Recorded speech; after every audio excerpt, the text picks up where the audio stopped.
ve, Susan, el gobierno de Donald Trump, que nos ha provocado a nosotros una percepción de incomodidad a los mexicanos? Pues yo creo que es muy difícil decir o dar muchos hechos hasta ahora, porque son solamente 3 semanas que él es presidente, pero yo creo que hay la impresión de mucha confusión, y especialmente en un país como México, que está tan involucrado con los Estados Unidos y viceversa. Entonces hay muchos temores. Cuando no hay hechos o hay hechos incompletos, que sí, y entonces no saben, están tratando de evitar lo que les parece un desastre o desastre potencial, y están tratando de descifrar qué sería una buena manera de responder o tal vez no responder. Y entonces siempre cuando algo es muy nuevo y que no tiene casi nada en términos de semejanza con lo que vino antes, entonces genera mucha preocupación. Yo creo que yo dije una anécdota de cuando yo tenía estos eventos con especialistas mexicanos en algunos programas sobre México. Yo era la moderadora, que yo noté que siempre los mexicanos parecieron mucho más pesimistas que la gente de los speakers de los Estados Unidos. Pero yo comprendo por qué. Entonces, yo creo que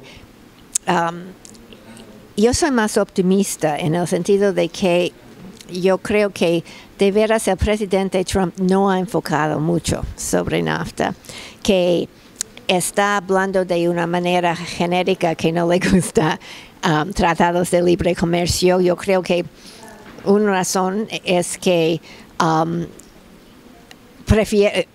prefiere mucho más tener negociaciones bilaterales. Y ahora va a haber una excepción, porque ya acaba de hablar con Trudeau de Canadá, ya habló con Peña Nieto un poquito de México, pero yo creo que va a haber una discusión tripartita, pero que la mayor parte de la preocupación, y así lo dijo el presidente Trump, es con México.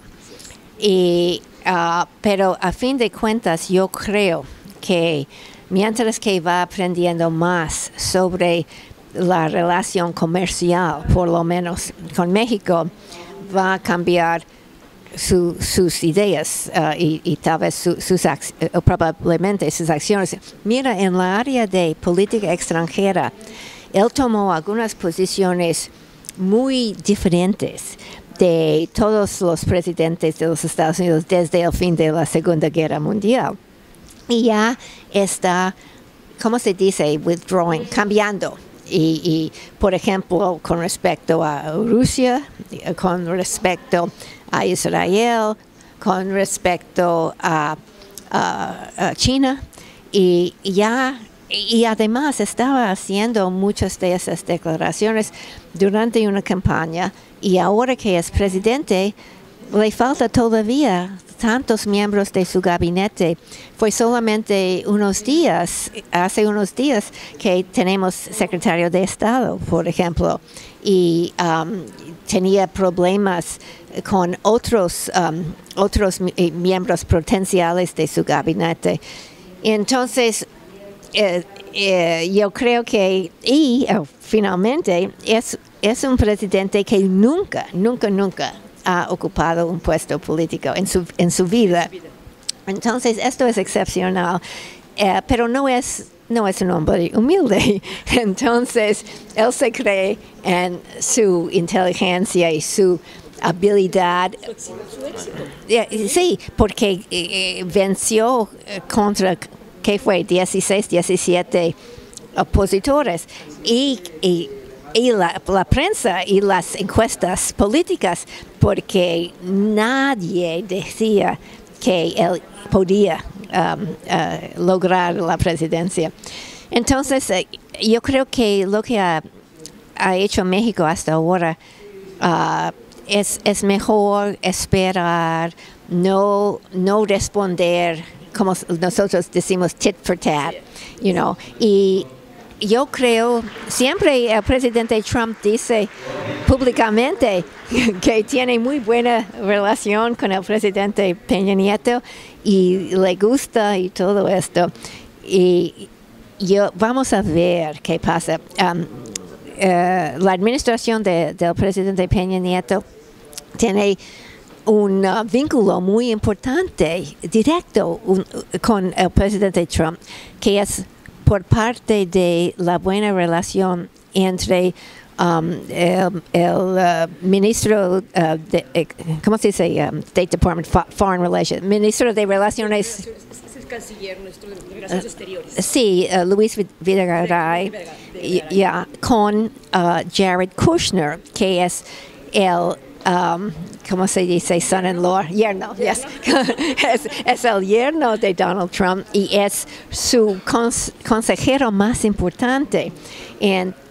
Yo creo con estos dos, que son muy inteligentes, que tienen buena relación entre sí, y el acceso que tiene Jared Kushner con Donald Trump, no, y con el presidente Trump, México y la administración del presidente Peña Nieto está en, relativamente hablando, una buena posición. Ya todos los otros países quieren saber cómo acercarse al presidente Trump. Entonces yo quedo optimista. Yo creo que habrá dificultades, va a ser una negociación más difícil con México que con Canadá, a pesar de va a ser una conversación o una negociación a fin de cuentas entre los tres países, pero por lo menos se va a modernizar el NAFTA, y yo creo que vamos a ver, a Trump no le gusta demasiada regulación porque mata. Es empresario, quiere lograr cosas, proyectos completos. Y entonces eso va a cambiar porque alguien ha dicho que otro acuerdo de libre comercio en Asia, Trans-Pacific Partnership, que él no quiere ya.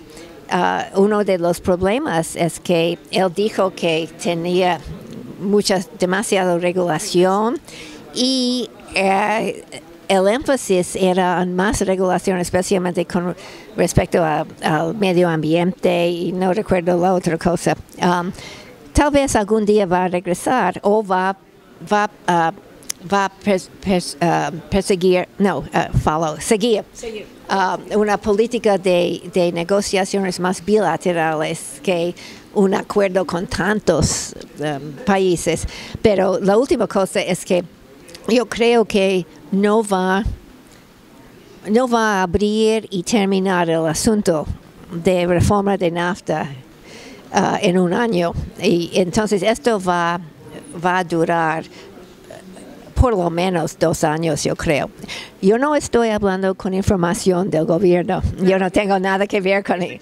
Sí, claro. Susana, para finalizar, ¿qué le dices en este caso a los sonorenses? Tenemos una amistad con Arizona abierta. De hecho, ahorita se construyó una sociedad, la megaregión Sonora y Arizona. Somos socios, estamos trabajando conjuntamente. A pesar de la federación, tanto de Estados Unidos como de México, hay una relación bilateral, microrelación bilateral, pero fuerte. ¿Qué opinas y qué le dices a los sonorenses de que se tranquilicen, que se pongan a trabajar, que no se acalambren, ¿no? Que no tengan miedo? Sí, pero yo creo que vale la pena de continuar, porque yo tengo dudas. No recuerdo cómo votó Arizona, si votó por Trump o votó. Arizona es republicano. Ok, entonces él no va a querer dañar a Arizona. y porque hay muchos intereses a favor y con mucho involucrado en esta relación bilateral con Sonora. Entonces, relativamente hablando, yo creo que Sonora es en mejor posición que muchos otros estados, pero yo creo que lo que yo dije durante la charla Cumbre Sonora, que yo creo que antes de las negociaciones, los negociadores tienen que estudiar bien el mapa electoral y ver en términos de comercio bilateral cuáles estados podrían sufrir más si se cierra demasiado o tal vez no se cierra en todo. Físicamente con el muro. Sí, entonces todos estos estados que tienen mucho que perder en términos, no solamente Sonora, hay Texas, hay varios, hay South Carolina, varios estados que tienen no solamente conocerse entre sí, pero tal vez hablar bilateralmente estos estados con estos estados en México, los Estados Unidos y México, para tal vez coordinar un poquito el mensaje, de lo que se puede perder. Sí. Esa relación que tienen tanto la frontera norte de México con Estados Unidos, la relación comercial, ¿cuánto depende esa integración que se ha hecho? Sí. Eso es muy importante. Entonces yo creo que Trump quiere más de un término como presidente, entonces va a estar en la elección del año 2020. Entonces, él no quiere perder estos estados que le han apoyado durante esta elección reciente. Y esto es importante que los mexicanos sepan. Estratégicamente sepan. Tu mensaje final, Susana, estamos encantados escuchándote, tu conocimiento de México y de Estados Unidos y esas relaciones que pudieran ser, como dices tú ahorita, hay que estar observando la actitud del presidente y sus acciones. Tu mensaje final. Que yo sé que es difícil, pero que creo que México y los mexicanos no deben caerse en un pesimismo extremo, porque mucho está todavía para resolver, para discutir y todo esto. Y entonces yo creo que, ¿cómo se dice? Que deben esperar lo mejor, pero tratar de prepararse hasta cierto punto para luchar mucho por lo que no quieren perder.